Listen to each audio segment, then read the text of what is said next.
Oui Chef est une émission sonore sur les chefs et actrices-acteurs de la gastronomie d'aujourd'hui. Eleonora, chef et co-gérante avec son mari Fred du restaurant Il Baccaro Paris 11e, nous accompagne pour un voyage au nord-est de l'Italie entre les régions du Frioul et de la Vénétie.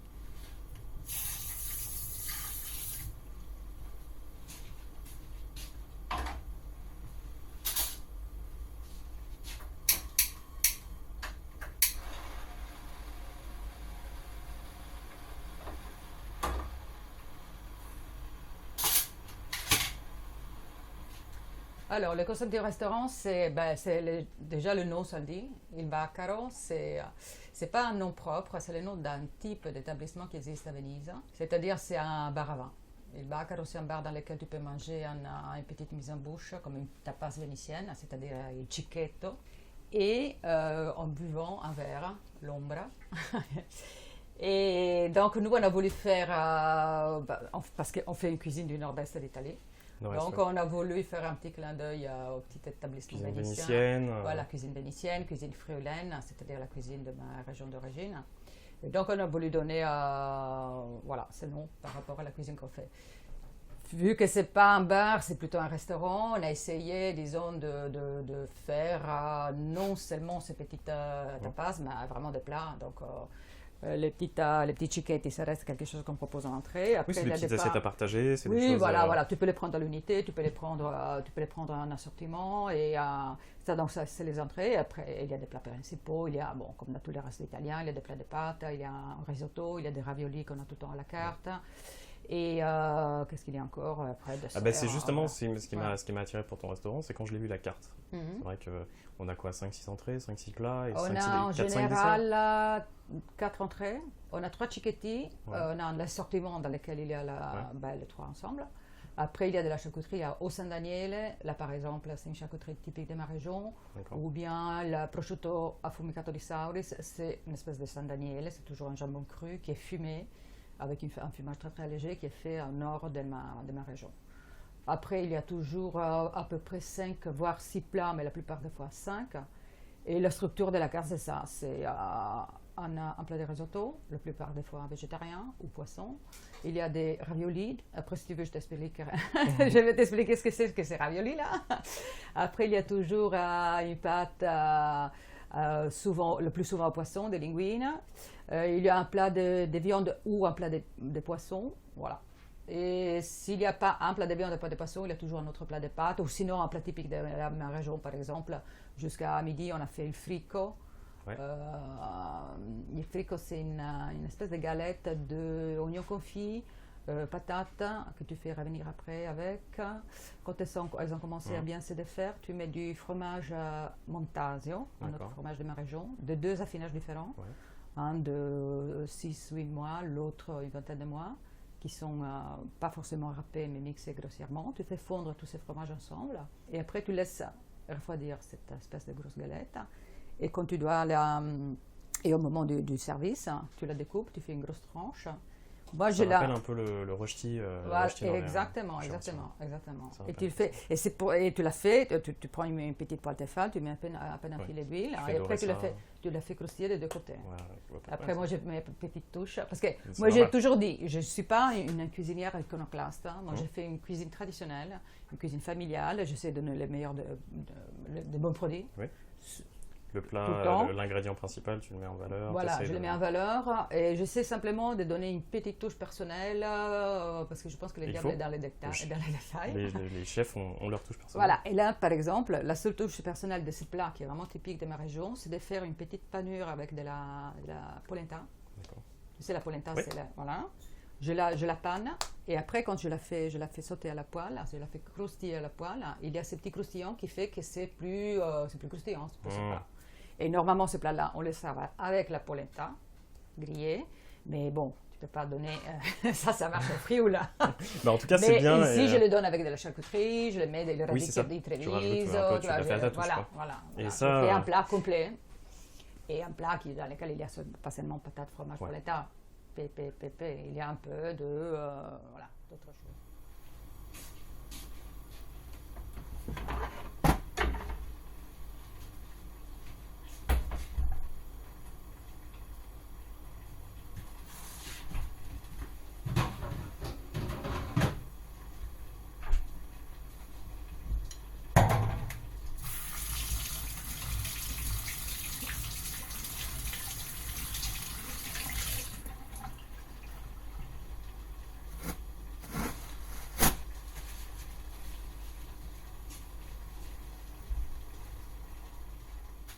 je reviens un peu sur le thème de la cuisine italienne parce que c'est quelque chose qui me tient à cœur de faire cet épisode parce que je suis d'origine italienne aussi.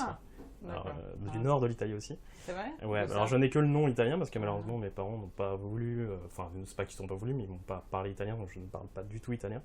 Alors il y a un truc qui m'a attiré l'œil et surtout, à mon avis l'odorat quand tu vas le faire peut-être, c'est les ravioles de pommes de terre. Ouais. Et la raviole de pommes de terre, c'est quelque chose qu'on a du mal à trouver, que je n'ai jamais retrouvé à Paris. Bah, tu sais, parce qu'apparemment, on est les seuls à le faire. Alors ça, c'est... la raviole de pommes de terre, comme tu le fais, c'est pas forcément... Toi, soit tu fais, en fait, c'est une texture... C'est la raviole qui a de la pomme de terre. Moi, c'est farci à la pomme de terre au parmesan, avec un beurre de sauge. Non, c'est une tradition des Apennins, mais ça ressemblait beaucoup à ce que tu fais. Et c'est vrai que quand j'ai vu un ravioli de pommes de terre, je me suis dit... Là, c'est vraiment... Là, tu parles de l'appareil. Là, dans le cas de le ravioli qui se fait ici, et c'est parce qu'en Sardaigne aussi, on fait les culurgiones. C'est des raviolis dans lesquels l'appareil est pommes de terre. Je pense qu'ils mettent un peu de pecorino et menthe. Et c'est très frais. Et ben, ça ressemble vachement à ça. Et on n'a jamais réussi à retrouver... déjà, bon, c'est des souvenirs d'enfance aussi, donc on ne peut pas remplacer des souvenirs d'enfance gustatifs. Mais, après, ça se trouve, si tu le mangeais maintenant, ça serait moins bon mais ça me ferait tellement plaisir de retrouver retrouver cette texture de pommes de terre, de purée mélangée au parmesan. Et effectivement, il y avait peut-être de la menthe, mais j'en suis pas certain. Mais peut-être.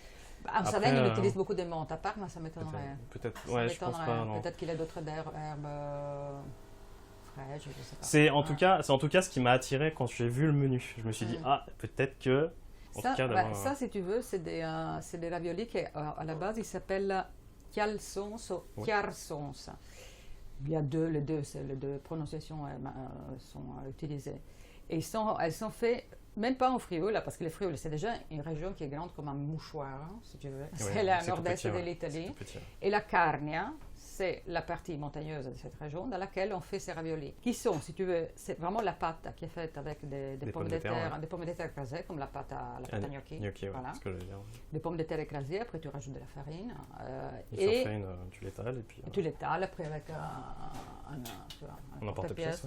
Voilà. Tu le coupes, et après tu fais ton appareil, et voilà.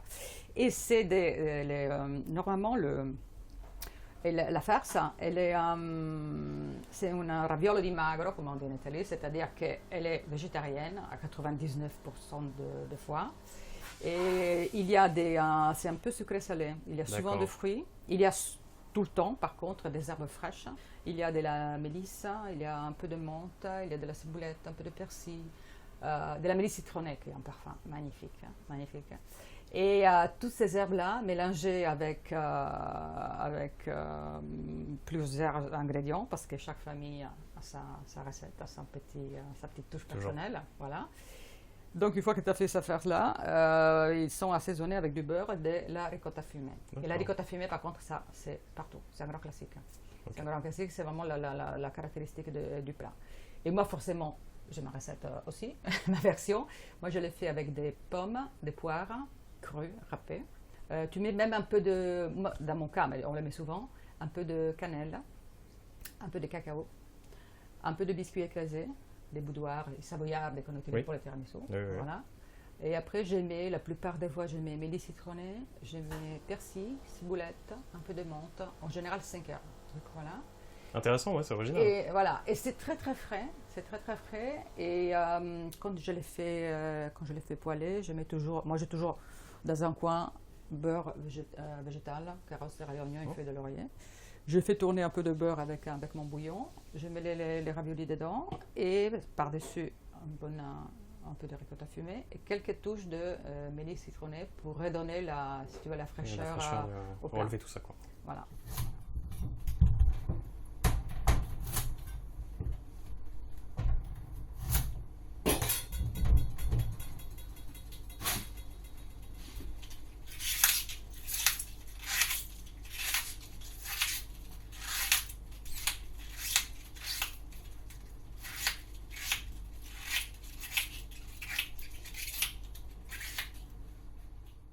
passion pour la cuisine? Comment c'est né? Est-ce que tu as commencé tes études dedans? Est-ce que tu Non, travailles non, moi autant? je suis architecte à la base. Tu es architecte, Donc, d'accord. ouais, voilà. Et bon, après, si tu fais un métier comme ça, c'est pas que ça veut dire que ça te plaît, alors t'as toujours aimé ça, parce que sinon, vrai.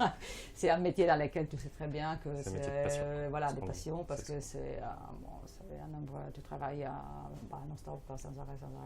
Bon, comme on dit dans la restauration, on sait quand on commence, on sait pas quand on termine. Exactement, exactement.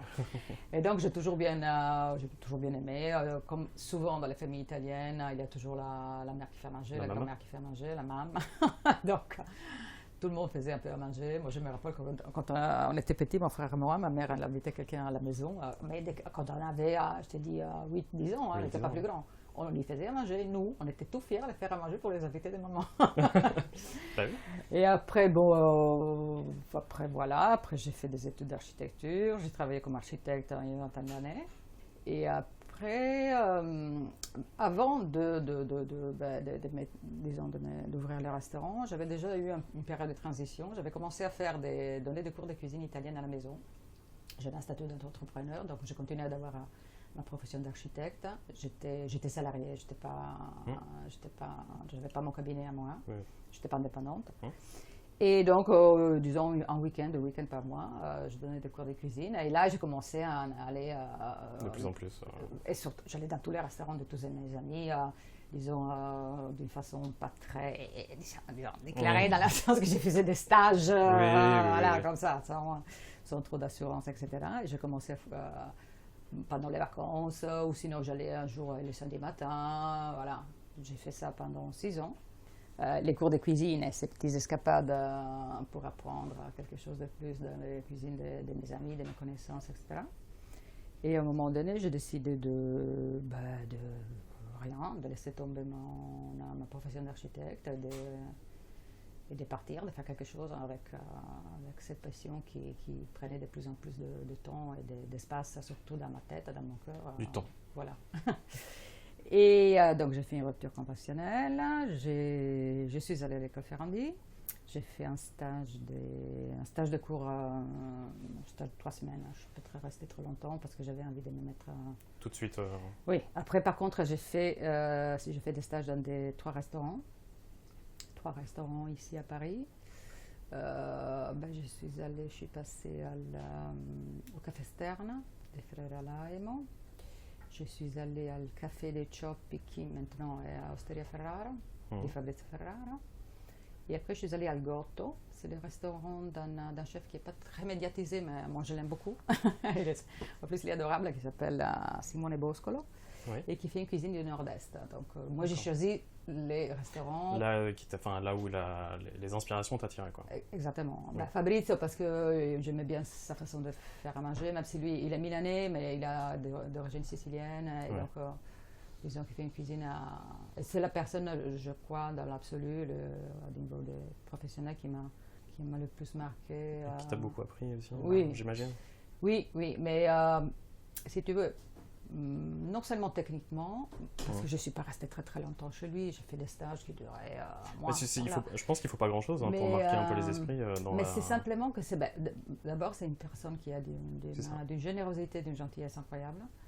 Et à chaque fois que j'avais besoin de quelque chose, c'est le personnage. Voilà. Et surtout, tu as une idée de cuisine qui soit généreuse, gourmande, pas le truc... Oui, étoilé, qu'on voit partout un peu. Oui, gourmande dans le sens de qu'il en avait. Pas, tu regardes le plat, à chaque fois, je me rappelle que quand je me disais, à chaque fois que tu dresses un plat, tu dois te demander, est-ce que ce plat est gourmand? Et je regarde les restaurants, est-ce que ce plat est gourmand?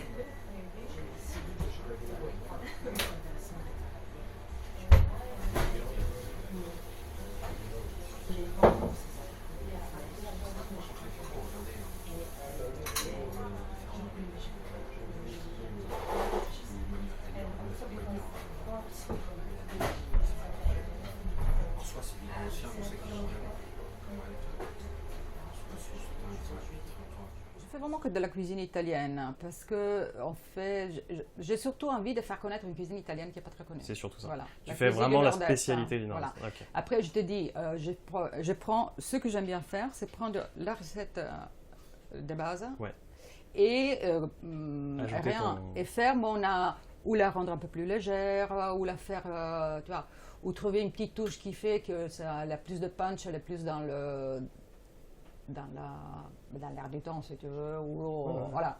Utiliser quelque chose d'ingrédient, quelque chose qui est d'aujourd'hui. Voilà, voilà. On parlait tout à l'heure de paprika fumée, par exemple. J'adore ça, moi aussi.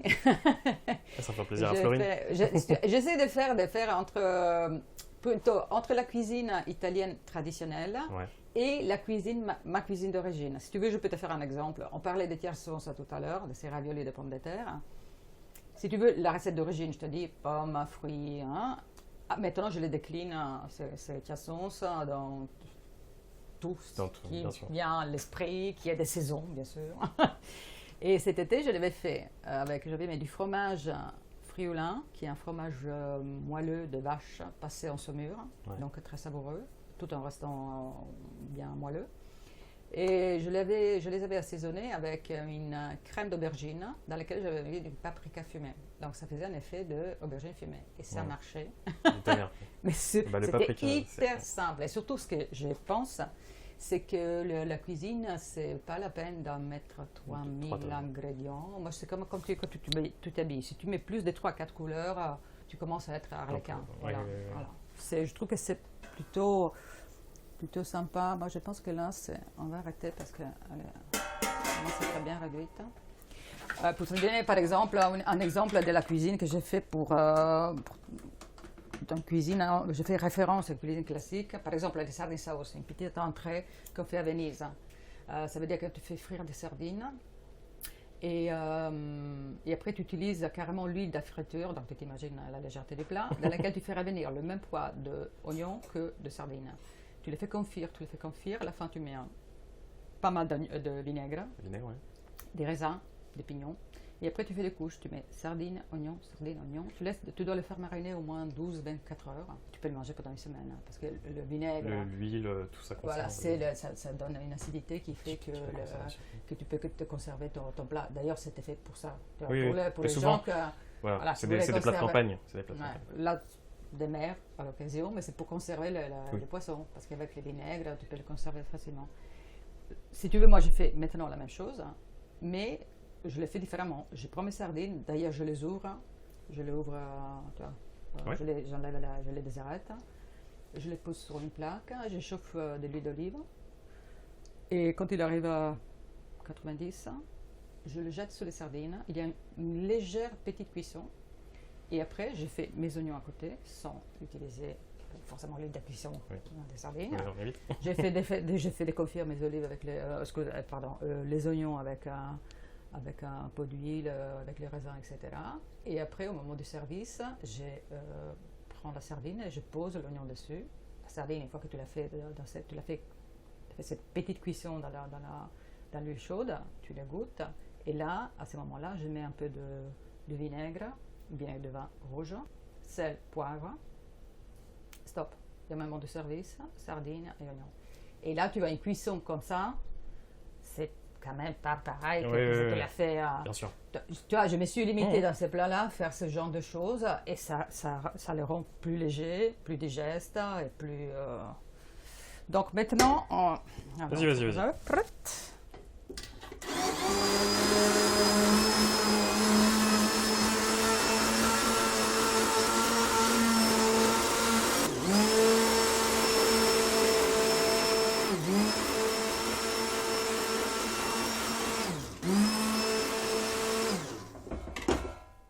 Quel est le plat que tu mets en avant dans ton restaurant? Alors je sais pas s'il y en a, hein. Peut-être qu'il n'y en a pas du tout, tu en mets peut-être plusieurs. Tu sais, on a déjà parlé des cassons, donc ça c'est sûr. Ouais. Et après, par rapport aux entrées, un plat qu'on n'enlève jamais de la carte, c'est le baccalà mantecato. Et ça c'est une entrée typique vénitienne. Donc si tu veux, on a les deux régions. Donc on a pour Venise, on a le baccalà mantecato, pour le Frioul, on a et tu as le sauce. Le bacala mantecato, c'est une entrée qu'on fait avec un poisson séché qui s'appelle stockfish, qui n'est pas exactement le bacala portugais. Ouais. C'est simplement séché. Bacalao, c'est la morue en fait. Voilà, c'est de la morue séchée. Et on la fait réhydrater pendant 3-4 jours. Quand elle est bien réhydratée, bien gonflée. On la fait pas pocher parce que c'est vraiment une cuisson assez longue. On met de l'eau froide, on met de l'ail, du céleri. Moi, je mets un peu de citron aussi. Et c'est tout.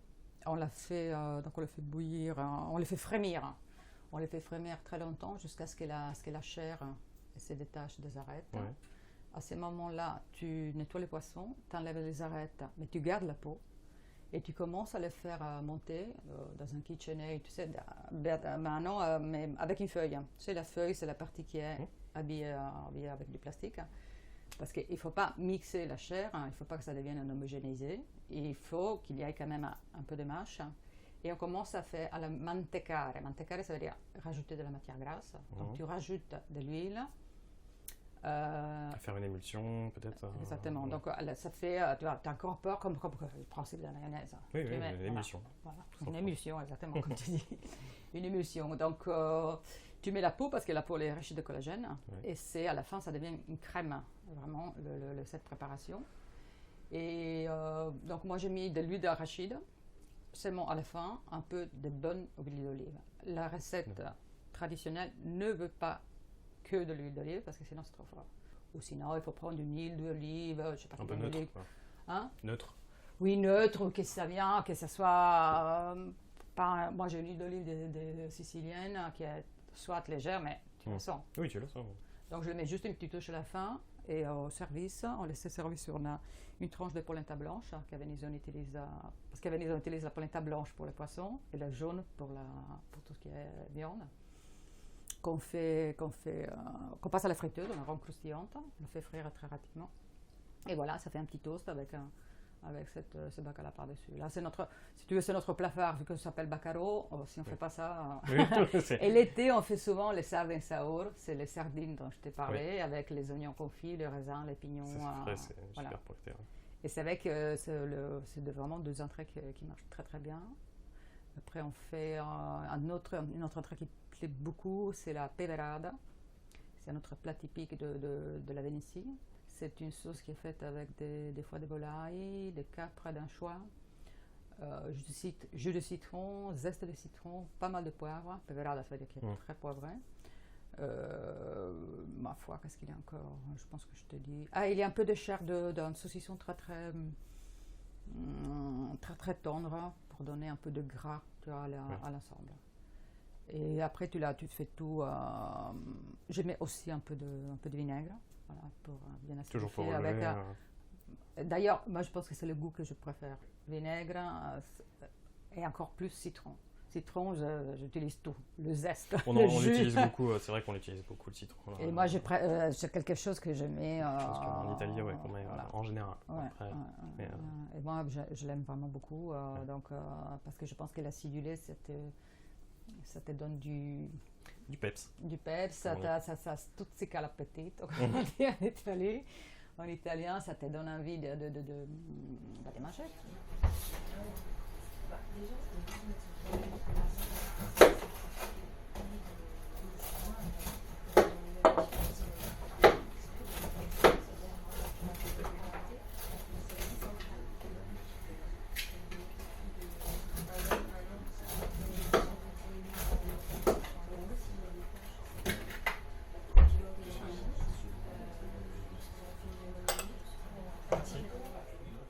Cette interview, moi, je t'avais demandé peut-être ça c'est complètement bateau, dans toutes les émissions de cuisine, on demande, surtout quand on interviewe des chefs, une petite recette qu'on ferait chez soi, rapide.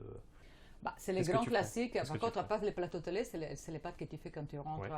Donc tu partirais sur un plat de pâtes déjà. Oui, des bonnes pâtes. Des bonnes pâtes. Des bonnes pâtes. Et aglio, olio et peperoncino.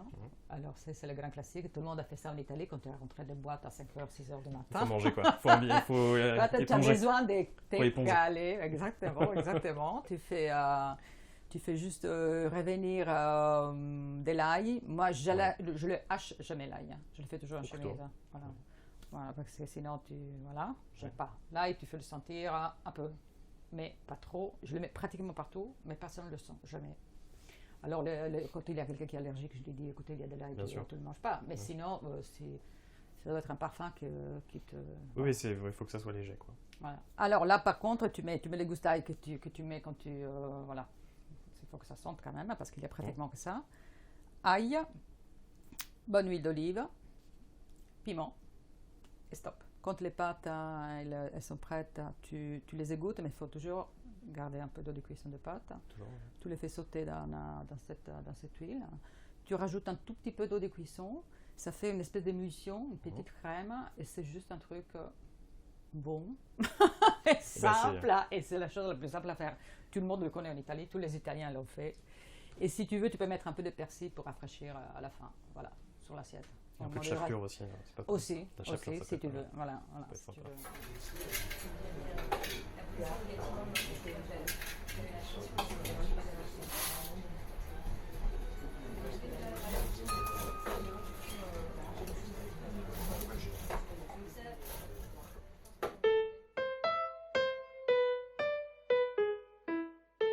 Merci d'avoir écouté Oui Chef.